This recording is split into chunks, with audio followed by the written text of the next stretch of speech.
Tara at pasukin na natin ang Cafe Intramuros.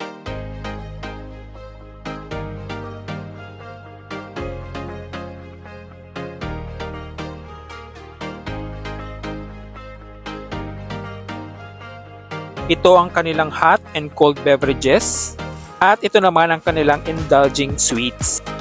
The design is very Spanish era talaga.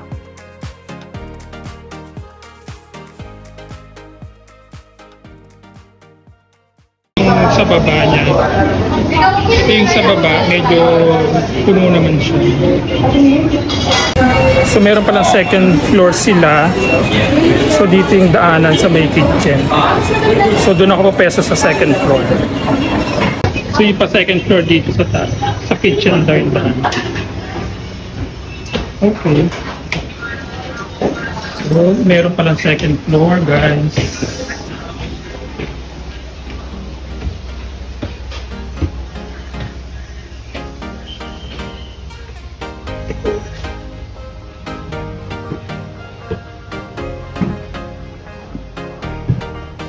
So ito yung second floor nila.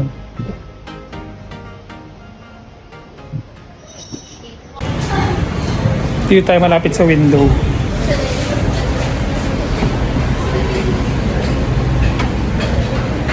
Ang cute, no? At syempre hindi mawawala ang pa-mirror check natin. Napakaganda nga dito sa Cafe Intramuros. Itong ikalawang palapag ay dinisenyohan na nila ng mga pamaskong dekorasyon. At nag-complement ito sa kanilang mga hanging lights. So ito yung labas. Ito galing kanina sa may San Agustin Church. So yan.